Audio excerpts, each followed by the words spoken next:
자, 이번 시간에는 이제 제 4과목이죠.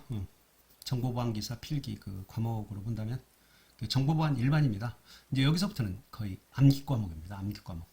물론 간혹가다 이제 이해를 하면은 좋은 부분도 있는데 대부분 다 암기 과목입니다. 정보보안이. 첫 번째 챕터가 이제 보안 요소 기술이라고 그래서 보안에서 실제적으로 어떻게 해서 앞에서 보면 시스템벌에서 어떻게 접근 통제를 할 것이냐 또는 방어를 할 것이냐 공격에 대한 방어를 할 것이냐 이런 거에 대한 방어 기술 그걸 보안 요소 기술이라고 그러죠. 키분배는 어떻게 할 것이냐 디지털 설명 특히 제2과목이 이제 암호학 이죠. 대부분 이제 암기 과목이라고 해도 돼요. 이런 것들은 이제 앞에 시스템 보안이나 네트워크 보안, 애플리케이션 보안에서는 물론 암기할 것도 있겠지만 이해하고 원리 특히나 이제 개념 또 원리 공격 기법 또 대응 방법 이런 것들이 중요할 수 있는데요. 정보 보안 일반에서는 암기해야 될 것들이 상당히 많아요. 특히 암호학계에서는 암기하고 이해하는 것보다는 좀 암기해야 될 것들이 많이 있고요. 왜냐하면 시험에 출제가 되니까 암기를 해야 되고 뭐 여기에도 이해할 부분이 좀 키운배나 이런 것들이 있겠지만 대부분 암기하는 것들이 상당히 많이 있습니다. 그래서 여기는 암기 과목이라고 일단 생각 뭐 그렇다라고 해서 모든 것이 암기하는 게 아니라 일단 암기를 중점적으로 해야 될 부분입니다. 앞에 이제 시스템 보안이나 네트워크 보안, 애플리케이션 보안은 개념 또 원리, 그 원리 중에 이제 공격 기법과 대응 방법 이런 것들을 좀 이해하는 데 많이 필요로 하는데요. 여기는 암기해야 될 부분이 상당히 많이 있습니다. 그렇기 때문에 뭐 이해보다는 암기라고 생각하셔도 좋아요. 그리고 이제 또 하나 더 추가될 거는 이 정보 제4과목 정보보안 일반은 실기에서 출제가 되지 않는다는 거죠. 그래서 실기는 출제가 되지 않습니다. 실기. 필기에서 여러분들이 잘 과락면하고 또 때로는 이 정보보안 일반 제4과목이 또 이렇게 암기해서 쓰는 선택하고 이러는 것들이기 때문에 고득점 하는데도 그렇게 문제는 없어요. 고득점 여기서 한 뭐 70, 80점 정도 맞아주고 그러면은 필기 통과하는데 그렇게 무리가 없죠.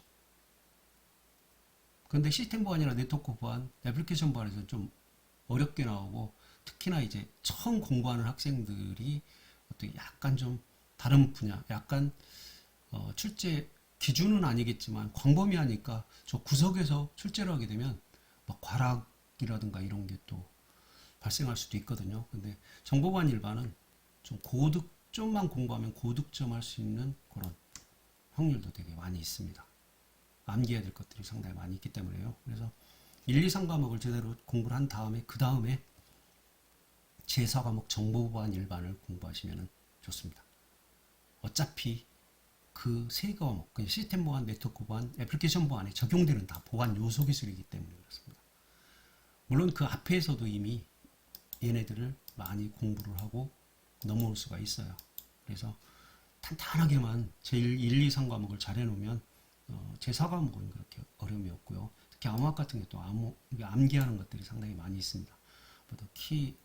암호 알고리즘이나 뭐 키 또 라운드스라든가 이런 것들을 또 블록 사이즈 이런 것들을 암기해야 되는 것들이 상당히 있는데 뭐 그런 것들을 뺀다면 대부분 이 위주로 좀 해주면 돼요.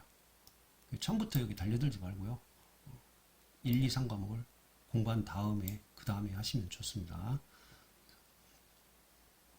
어차피 그 시스템이나 네트워크 보안, 애플리케이션 보안에 사용하는 보안 요소 기술이기 때문에 그렇습니다. 그러니까 1, 2, 3과목이 어떻게 보면 1, 2과목, 자, 1, 2과목이요. 가장 중요하고요. 1, 2과목이 보안 인프라이기 때문에 중요하고요. 그 다음에 3과목이 중요합니다. 그리고 이 4과목은 얘네들의 어떻게 보면 이렇게 적용하는 기술들이에요. 여기에서 다 써먹는 기술이라고요. 그걸 우리는 보안 요소 기술이라고 표현하는 거죠. 물론 당연히 암호학도 암호 알고리즘 뭐 이걸 가지고 암호를 한다든가 암호화를 한다든가 또 복호화를 시키고 때로는 뭐 전자사명을 하고 또 이걸 가지고 암호화해서 뭐 키분배를 한다든가 이렇게 할 수가 있기 때문이죠. 어쨌든 여러분들은 1, 2, 3과목에 집중을 하라. 그리고 이 아이에 적용되는 그런 보안 요소 기술이라는 걸 여러분들이 기억을 하시면 되죠. 대부분 암기 사항이 많이 있습니다. 4과목. 당연히 5과목도 거의 암기 사항이 많아요. 개념이나 원리 또는 공격 기법, 대응 방법을 이해하는 것보다는 암기하는 것들이 상당히 많습니다. 그래서 크게 여기는 2개의 챕터밖에 없어요. 보안요소 기술. 여기는 골고루 출제됩니다. 다만 어디에서는 출제 안 된다고요? 실기 2차 시험에는 제4과목은 출제되지 않습니다.